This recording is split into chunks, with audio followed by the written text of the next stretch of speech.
আসসালামু আলাইকুম। আমি সৌদি আরব থেকে রনি বলতেছি। সকাল, সকাল একটা সৌদি ফোন দিল। একটা মোবাইলের সমস্যা। পাওয়ার বাটন কাজ করে না। খুলে দেখি বাটন পুরাটা ছেঁড়া।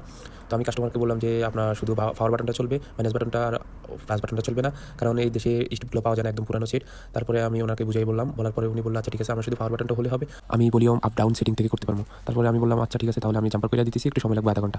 তারপরে আমি কাস্টমার থেকে আধা ঘন্টা সময় নিয়ে আসলাম আমার গাড়িতে। আপনারা দেখতেছেন এখানে একটা ছোট্ট একটা লাইন আছে পাওয়ারের, আরেকটা গ্রাউন্ড থেকে আমি নিচ্ছি। আমি আগে প্রথমে চেক করে নিব এটা ঠিক আছে কিনা। তারপরে চেক করার পরে দেখব যে ঠিক আছে কিনা। এখন দেখতেছেন অনেক সুন্দরভাবে চলতেছে এটা। এখন ভালোভাবে চেক করার পরে আমি জাম্পার করে দিব।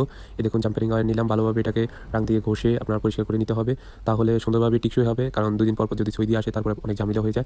এই দেখুন সুন্দরভাবে বাটনের সাথে আমি মিল করে লাগিয়ে দিচ্ছি। লাগিয়ে দেওয়ার পরে ভালোভাবে টেস্ট করব অনেকক্ষণ ধরে। টেস্ট করার পরে তারপরে সৌদির হাতে দিব। এই দেখুন সুন্দরভাবে চলতেছে মোবাইলটা। আর সুন্দরভাবে আমি ফিটিং করে নিচ্ছি। এখন সৌদির কাছে দিয়ে দিব। আর এটার বিল করছি বাংলাদেশের প্রায় ১,০০০ টাকার মতো, ১,০০০ টাকা না ৯০০ টাকার মতো, এদেশে ৩০ রিয়াল। দেখুন সুন্দরভাবে চলতেছে নতুনের মতো। সবাই ভালো থাকুন, সুস্থ থাকবেন। আল্লাহ